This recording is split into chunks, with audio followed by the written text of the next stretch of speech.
నమస్కారం. Welcome to our YouTube channel అనగనగా ఓ కథ. మంచి కథలు వినడానికి మా ఛానల్ని తప్పకుండా సబ్స్క్రైబ్ చేయండి. అలాగే మీ ఫ్రెండ్స్ అండ్ ఫ్యామిలీకి షేర్ చేయండి. ఇవాల్టి మన చందమామ కథ పేరు పరధనం తాచుపాము. ఒకానొకప్పుడు ఒక ఊళ్ళో ఒక కటిక పేద బ్రాహ్మడు ఉండేవాడు. ఆయన రోజు 4 ఇళ్ళు తిరిగి పంచాంగం చెప్పి తన కుటుంబాన్ని అతి కష్టం మీద పోషిస్తూ ఉండేవాడు. రాజుగారికి ఈ బ్రాహ్మడి పేదరికం గురించి తెలియవచ్చింది. ఆయన ఆ బ్రాహ్మడికి ఉపకారం చేయదలిచి తన భవనానికి కూడా వచ్చి పంచాంగం చెప్పమని కబురు చేశాడు. బ్రాహ్మడు రాజుగారి దగ్గరకు వెళ్ళి తిథి వార నక్షత్రాలు, వర్జ్యము వగైరాలు చెప్పాడు. రాజుగారు ఆ బ్రాహ్మడికి ఒక గుమ్మడికాయ ఇప్పించాడు. ఆ గుమ్మడికాయ తీసుకుని బయలుదేరిన బ్రాహ్మడు ఇంటికి వెళ్తూ దారిలో కనిపించిన మరొక బ్రాహ్మడి ఇంటి ముందు ఆగి, బాబు, నాకు ఈ గుమ్మడికాయ దొరికింది. మా ఇంట్లో మాకెవ్వరికీ గుమ్మడికాయ సహించదు. దీన్ని మీరు వాడుకోండి అని దాన్ని ఆ గృహస్థుకిచ్చి తన దారిన తాను వెళ్ళాడు.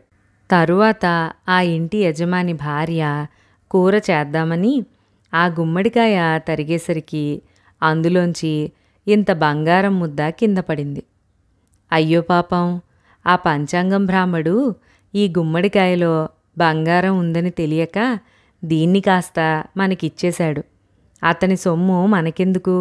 మీరు వెంటనే వెళ్ళి అతనికి ఇది ఇచ్చేసి రండి అన్నది గృహస్థు భార్య. బంగారం చూస్తూ ఉంటే గృహస్థుకు కన్ను కుట్టింది. ఆయన తన భార్యతో, నువ్వు చెప్పింది నిజమేననుకో, అయినా ఆ బ్రాహ్మడు నష్టజాతకుడు. అందుకే లక్ష్మి అతని వెంట వెళ్ళక మన ఇంటికి వచ్చింది. ఇంటికి వచ్చిన లక్ష్మిని వెళ్ళిపోనివ్వకూడదు అన్నాడు. ఏమండి, పరధనం తాచుపాము లాంటిది, దాన్ని తీసుకోకూడదు. నా మాట వినండి అన్నది భార్య. కానీ గృహస్థు భార్య మాట వినిపించుకోలేదు.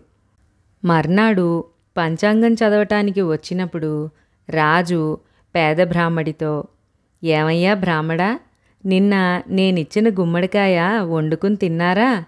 ఎలా ఉంది? బావుందా అని అడిగాడు. రాజుగారిచ్చిన గుమ్మడికాయను ఎవరికో దానం చేసినట్టు తెలిస్తే రాజుగారికి కోపం వస్తుందని భయపడి పంచాంగం బ్రాహ్మడు, తిన్నాం మహారాజా, చాలా రుచిగా ఉంది అన్నాడు. బ్రాహ్మడు బంగారం మాట ఎత్తకపోవడం చూసి ఆ గుమ్మడికాయ మరెవరి చేతికో చేరిందని రాజు గ్రహించి, నిన్న ఇచ్చిన గుమ్మడికాయ చిన్నది, ఇవాళ పెద్దది ఇప్పిస్తాను. దీని రుచి ఎలా ఉన్నది రేపు చెప్పు అని తన సేవకుల చేత బ్రాహ్మడికి మరింత పెద్ద గుమ్మడికాయ ఇప్పించాడు. పంచాంగం బ్రాహ్మడు దాన్ని తీసుకుపోయి కిందటి రోజు ఇచ్చిన గృహస్థుకే దాన్ని కూడా ఇచ్చి తన దారిని తాను వెళ్ళిపోయాడు. గృహస్థు ఆత్రం పట్టలేక దాన్ని అప్పటికప్పుడే నేలకేసి కొట్టి పగలగొట్టాడు. అందులో నుంచి తాచుపాము వచ్చి గృహస్థు చుట్టూ పరిగెత్తసాగింది.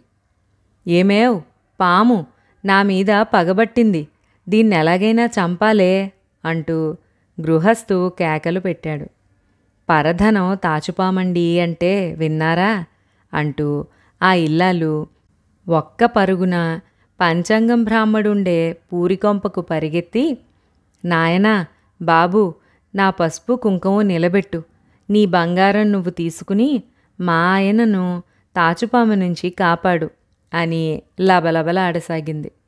పంచాంగం బ్రాహ్మడికి ఆమె చెప్పేదేమిటో అర్థం కాలేదు. తన బంగారం ఏమిటో తాచుపామేమిటో అంతుబట్టక ఆయన అలాగే చూస్తూ నిలబడ్డాడు.